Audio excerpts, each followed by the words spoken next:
Are we in the middle of one of the greatest runs at offensive tackle in Auburn's history? You are Locked On Auburn, your daily podcast on the Auburn Tigers. Part of the Locked On Podcast Network, your team every day. Yes, welcome on into Locked On Auburn, your daily Auburn Tigers podcast. I'm your host, Zac Blackerbys, and thank you so much for making Locked On Auburn your first listen every single day. Happy Charlie Tuesday. To all who celebrate, we're joined by Auburn message board legend and the host of the Top Button Podcast, the Charlie5. And Charlie5, we'll talk about who can win A-Day. We'll talk about the one April Fool's joke that got me yesterday regarding an Auburn recruit / maybe future commit. We'll see. But I want to talk about this potential run that we may be in the midst of at offensive tackle, because I don't know if we're really paying enough attention to this as we possibly should be. We all know how the offensive tackle position ended up last year. Them getting Favor Edwin, who was trending up on everyone's board towards the end of the last recruiting cycle. And then Seth Wilfred, the JUCO addition last year that has a ton of eligibility left. And then you turn the page to the 2025 class. Tavares Dice finally commits. And then yesterday, Steve Wiltfong of On3 puts in a prediction for Broderick Scholl. He's the 11th ranked offensive tackle in the 2025 class. Kid's from Oklahoma, Bixby, Oklahoma. That's not a real place, but Broderick Scholl exists, so I'm fine with it. But he's saying, hey, he's going to pick the Auburn Tigers. And to me, it's just like we're going to have back-to-back classes with SEC caliber offensive tackles. We've been begging for this, and it's just kind of silently happened, assuming Scholl picks Auburn when it's all said and done. This has just kind of silently happened, but we haven't had this before. No. And then don't forget Tyler Johnson, who was flipped when Hugh got in, the 4-star offensive tackle, who is getting rave reviews. He's even gotten some run at first team reps just to get him ready because, one injury and he could play. That's another 4-star offensive tackle. So you could reel off 3 4-star tackles and one from high school, and one kid that had offers from all the big guys in the South, and just 3 classes. What's funny is this is just how you're supposed to recruit. We're just excited for like doing things the way you're supposed to do it. And, that's right. And it feels good because it doesn't feel like you're just adding bodies. When you go after offensive linemen, even if they're like 3-star guys, and we have a couple of guys like that in the class, when you're getting them in March, January, February, March, that means that the coaches have singled these guys out and they're going out and getting them. You're not getting backup plans in December or November. You're locking in dudes that you really like, that you really want right now. And it's really cool to see, Broderick Scholl came in for like one visit and all of a sudden there's got to be a connection. I don't know what it is. He's got to have a connection to Auburn. I'm not going to complain, but he comes in and Auburn's all of a sudden it's one of the favorites to land him, and he gets the Fong bomb yesterday to Auburn. That's big stuff. Yeah, you're right though. I mean, this is what recruiting is supposed to look like if you're a top school in the SEC, and this is the way you build a program. I love Percy Lewis. I love that Auburn went out and got Percy Lewis, the left tackle from Mississippi State. But ideally, one day we don't have to go out and get Percy Lewis. He's already been in the system for 2 or 3 seasons. That's what all the top programs do. And the path to Auburn getting to that point, like you can see it. It's doing stuff like this. And Scholl hasn't committed to Auburn yet, but Wiltfong putting that out there, his hit rate's pretty good. Hit rate's pretty good. And just having back-to-back classes, once again, assuming Scholl and Dice and all that works out, piggybacking the 2 guys that they got last year. It's a situation that Auburn hasn't really had. I mean, we would go 2 or 3 years without getting a high school offensive tackle at all. And we celebrated so hard when Carson landed Colby Smith, who I think he's at Troy now. landed Colby Smith because that was the first high school offensive tackle we had landed in like 3 or 4 cycles, which seems ridiculous. Like it's malpractice. It seems like we should have been able to fire somebody with cause. But and then now you got 3 classes in a row where you're going to have at least 2 offensive tackles. And then, I'm still giving them credit for that half class when they first got here because, like I said, you flipped Tyler Johnson. Hey, I'll tell you something else. Okay. Tyler Johnson from Texas Tech. You're battling Scholl with Texas Tech. Texas Tech stole a guy from us in the portal. There was one of those 2 portal guys. I can't remember their names that we really wanted. Yeah, I know what you're talking about. Yeah. There's somebody there. There's somebody at Texas Tech that is an offensive line guy that can pick out dudes that can play. So I feel good when you're battling somebody like Texas Tech for a guy. That makes me feel good. What do you think the sales pitch for Texas Tech is? They show them just like Patrick Mahomes highlights. Like what do they do? I have no idea. Like we had Patrick Mahomes and Michael Crabtree, and it was really fun. Yeah, exactly. What does that have to do with me? I don't know. But you can come here. I don't know, but they were here. They do. They pick out. They're able to identify and identify offensive line talent right now. Yeah, no, that's a good point. So, all in all, Broderick Scholl got the prediction yesterday. On3's prediction machine has Auburn at 89.6%. I don't usually buy into that, but when it favors Auburn, I do want to lean into it just a little bit because that's who we are. Let's bug just a little bit. Why not? Just a little bit. But yeah, On3 has Scholl listed as the nation's number 11 offensive tackle, and the 128th overall prospect. And On3 has him as the nation's number 18 overall player. Love it. He's a 4-star. I guess I don't know. I mean, you take those.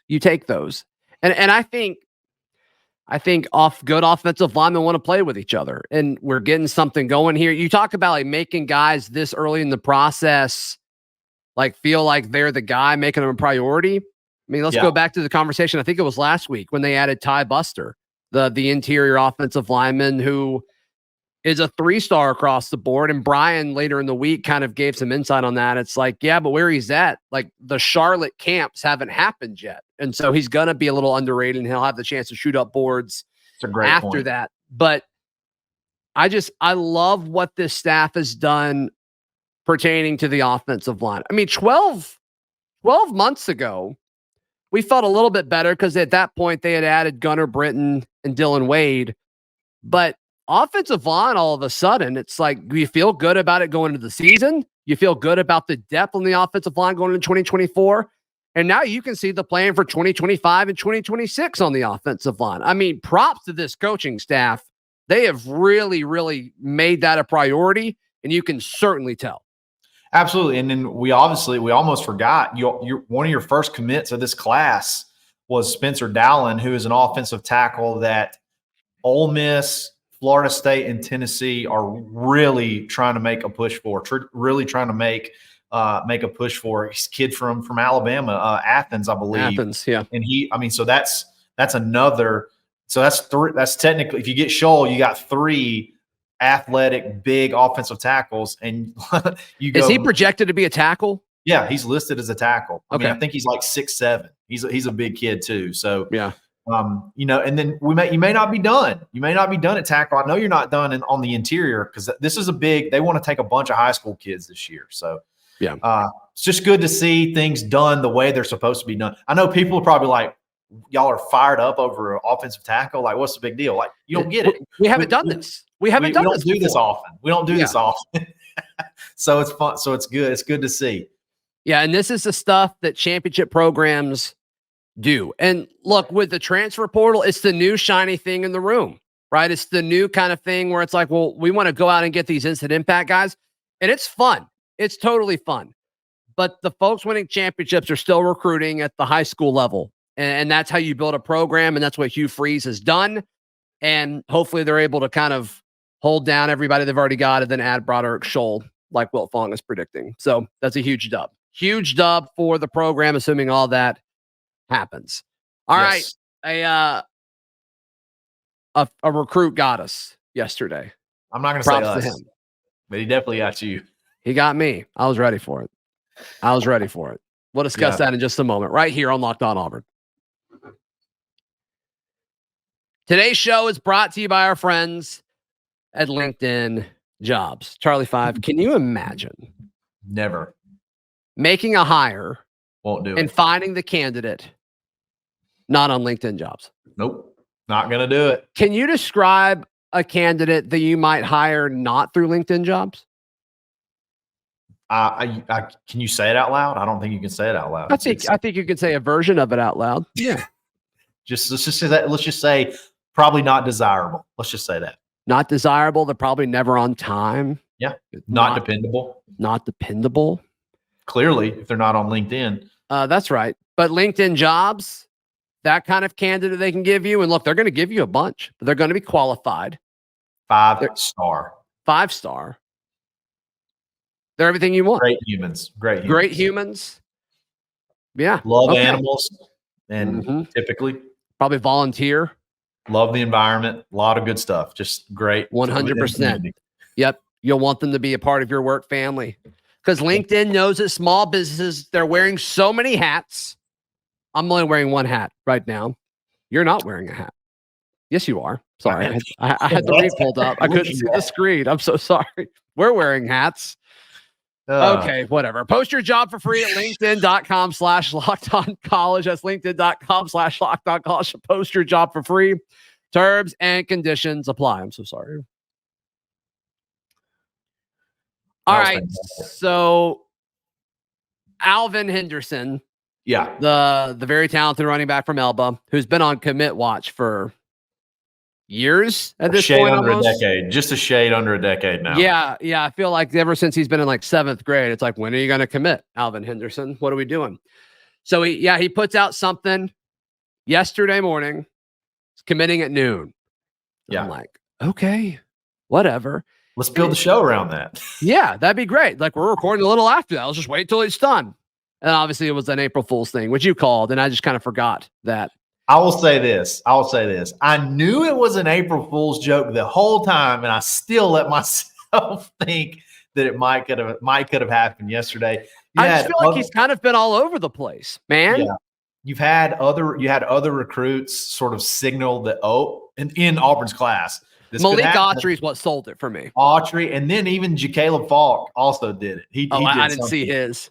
So and then Keenan Britt, who is he's a 2026 recruit. He had his brother played here. His first name's he was in your intro. I'll play in the parking lot. That guy.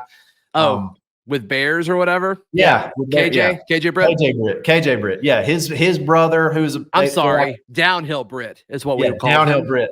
Yeah. His brother put something out there. They think he's a big, heavy Auburn lean. So like you get all this Auburn, not players, you get all these Auburn kids in these classes that are kind of pumping it up. And I let myself think it was going to happen, but it obviously didn't. It was an April Fool's joke. Yeah. It seems like he said April 5th for his, right? Seems like that's the consensus date, which is Friday. Which makes sense. Like you would want to commit leading into A-Day. Like that makes sense, and then right? He gets the whole weekend of love. The whole weekend. It's the Alvin Henderson show all weekend. Yeah. Then all the other visitors can be excited, and it's like, okay, come be part of this top 10 class. Yada yada. It makes sense. It totally makes sense. And they scooted some of his stuff up too. So you got to think that they're kind of pushing him a little bit to do that. I think all of that's strategic. So it makes sense, but it also would not have shocked me if he had committed yesterday, just because once again, his recruitment seems to kind of been all over the place at times. So yeah, but he said he said the right things about Auburn every single time, it seems like. But yeah, small town kid, let's enjoy it. Like, you get to go to all these cool places, enjoy it. I'm a big whatever. I think it ends on Friday, and hopefully it's Auburn. If we were to get him, I think it takes us all the way up to the number 5 class on 247. So that's going to look good. There's going to be graphics about that, talk about that top 5 class, and then hopefully that gets you a big ball rolling for April as far as lining up commit, because you have Hassan Longstreet, the quarterback from California, who's looking to commit the following weekend on the 14th. So hopefully a lot of good stuff rolling here in the next couple of weeks. Yeah, I mean, if they were able to pull off Longstreet, who's kind of been really flirting with Texas A&M, if they were able to pull that off, which he's visiting a few places. Auburn appears to be the last visit based off of a graphic that was posted yesterday. Yes. And we've seen Hugh Freeze close guys like that. So at this point, it almost seems like Auburn is a true player for Longstreet, which I'm just of the belief you want your quarterback in your class early as possible. Yes. You can build kind of around that afterwards. And if I was a quarterback, I would think I would want that too. So to me, that would be incredible. And then, you bring in Scholl, who we were just talking about. It's like if all those guys get in line and Auburn's got 12, 13 commitments by the end of April and they're chilling with a top 5 class, it's like, what else do you want? That'd be incredible. Exactly. And Longstreet, I mean, we call him a 4-star. He is literally on the verge. Like he's within a couple of spots from flipping to a 5-star. So he threw for like almost 4,000 yards last year in California. Go watch his film. Like it's 10 minutes long of highlights from last year. Like the kid's unreal. We kind of pinpointed him. When it's 10 minutes what? It's like 10 minutes long. 10 minutes Longstreet? Long of Longstreet. There you go. And it's just highlight reel after highlight reel. But like when the Ryan Williams thing was going on and we kind of thought we'd pair him with a KJ Lacey, and then that whole thing fell apart.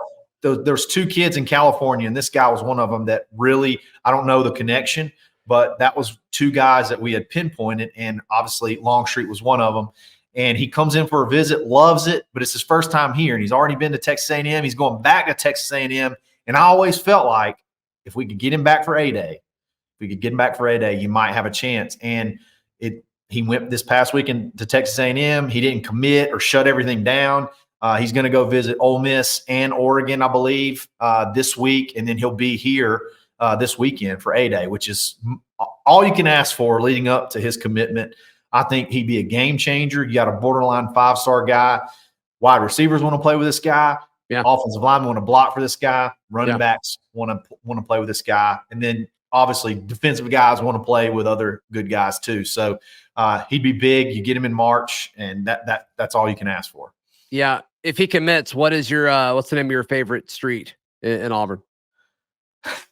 The Longstreet for sure. I'm going to go steal a street sign, a Longstreet street sign, and put it in my house. That's right. Longstreet for sure. For sure. Property values on Longstreet in Auburn going to shoot up like crazy. By now. That's what I'm saying. By now. Hit up Charlie5 if you want to do that. Yeah, you can. There we go. Who wins A-Day? We tell you in just a second right here on Locked On Auburn. Charlie5, I have a very important question to ask you. I got an answer. If you had to go somewhere to buy parts for your car, truck, SUV, where are you going? I'm going to eBay Motors. I tell you what I'm not doing. I'm not leaving the house. I'm going. Why would you do that? eBayMotors.com, because that would be dumb. Look, and there's a chance you can't leave your house anyway if you need certain parts for your car, depending on what they are. Very, very great point. You may be stuck there anyway. Yeah. I love it. There we go. Yeah. So ebaymotors.com. Passion, drive, and patience. It's a formula for winning championships. It's also what keeps your ride or die alive, with over 122 million parts for your number one ride or die. You'll always find exactly what you're looking for. And with eBay Guaranteed Fit, your part is guaranteed to fit your ride every time, or you get your money back. Can you imagine ordering a part from eBay Motors and eBay Guaranteed Fit's like, yeah, it fits, and it doesn't fit? Can you imagine that? I can't. No way. No way. Keep your ride or die alive at ebaymotors.com. Eligible items only. Exclusions apply. eBay Guaranteed Fit only available to U.S. customers. Who wins A-Day for the Auburn Tigers? This will be the last time you and I talk before A-Day happens this weekend. And I'm going to open up the floor to you. What do you want to see, and who do you expect to stand out and steal the show? Well, I think they're going to try to make it the Cam Coleman show. I really do. I think that's there, and I hope so. But I think, look, Peyton Thorne's a very polarizing figure. It seems like ever since he's been here. I think he could do himself a lot of favors by having a good A-Day. I think if you throwing the ball down the field, it seems like he's been having some success in scrimmages. I think, he could do himself a lot of favors by having a good game. That could be a big win. And then those are the only two I feel like that you're going to focus the offense. I feel like around Cam Coleman, you're going to try to have some highlights with him. And then if Peyton Thorne can have a big day, that will go a long, long way as far as calming everybody down, I guess, about the offense. Yeah. Is there any pressure on like Holden Geriner to win like the QB2 spot? Is there any pressure there? Or do you think that ship has sailed? I think the ship sailed. I think the writing's on the wall there. And I was going to comment too about your show yesterday. You were talking about it. Did you hate it? I loved it. Okay. I loved it. Right. But you said one of the bigger winners, it seems like out of spring has been Peyton Thorne. I honestly think even if he doesn't win the job, I think one of the bigger winners of this spring is Hank Brown. Think about it.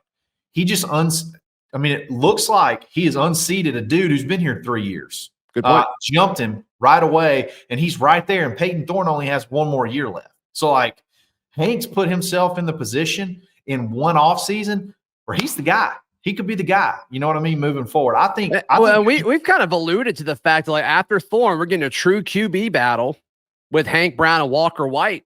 Yeah, and I think a lot of people a few months ago would have said Walker White would be the next dude, but if Hank's the QB2 all year and continues to get better as a passer and as a quarterback, he might be the favorite to be the guy after Thorne. So I'm there with you.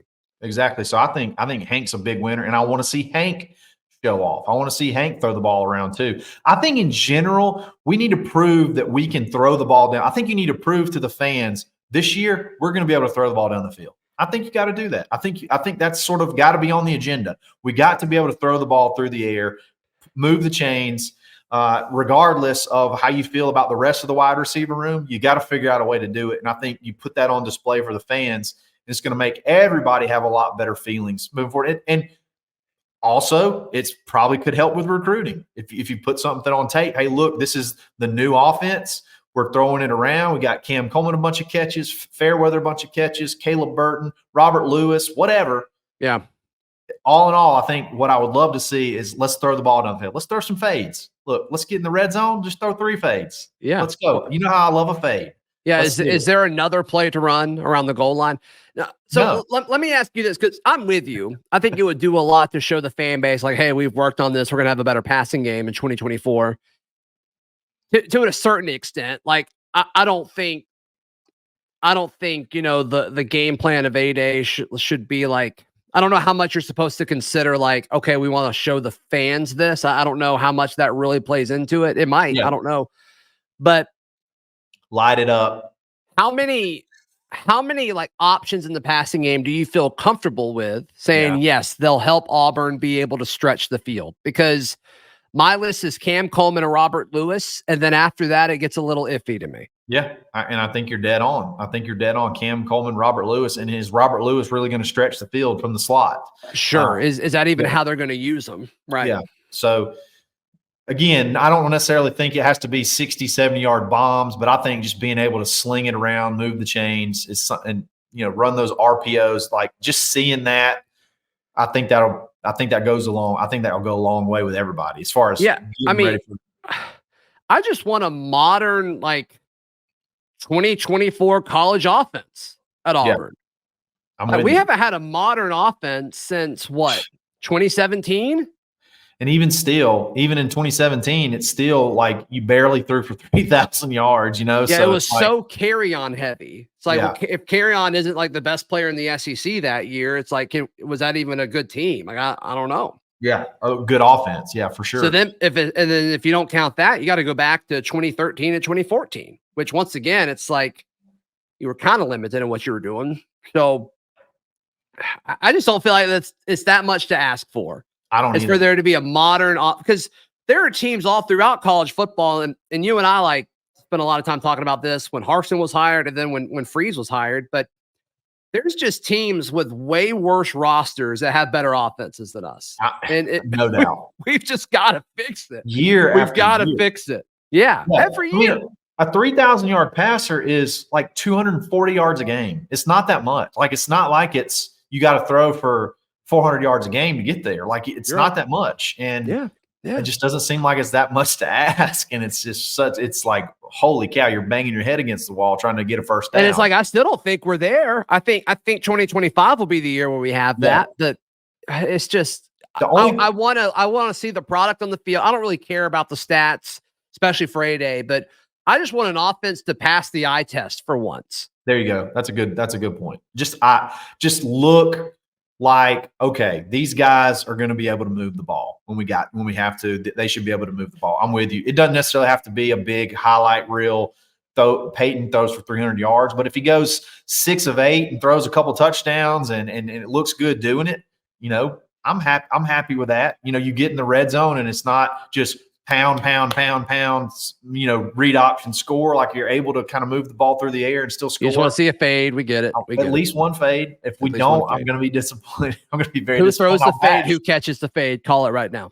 Oh, gosh. Peyton's throwing one to Cam, and he's going to throw one to Valdo. Everybody knows. We get two. We get two tutties off. Knows what's going to happen. Just get ready for it. It's coming. All right. I hope you're right. Yep. I hope you're right. Cool. How do you feel this year about A-Day? Like, how are your feelings going into it? Are you starting to kind of get the butterflies, or is it just meh? Or like, do you feel any different this year than you do before? Have kind of forgot about it. If I'm being real with you, got an email from Auburn Monday morning about credentials and stuff, and I'm like, oh yeah, that's this weekend. So I guess not. I guess I'm not feeling like super butterfly-y about it. Are you? I mean, I'm starting to get I feel like it's almost like game week. I don't know. I'm getting pretty excited about it. How do you feel about A-Day? Drop in the comments down below. Genuinely curious. Curious. Cool. How can people check out everything you've got going on, bud? Absolutely. Follow me on Twitter, _Charlie_5 in the Locked On Auburn Discord nearly every single day, or Tuesdays and Thursdays on the Top Button Podcast. Yep. Please like the video. Please subscribe. We are so close to 16,000 subscribers as we record this. Wow. We are 23 away as we record this. So pretty wild. Please get us there. That'd be a really cool Tuesday thing. So, we'll see you tomorrow. This has been Locked On Auburn.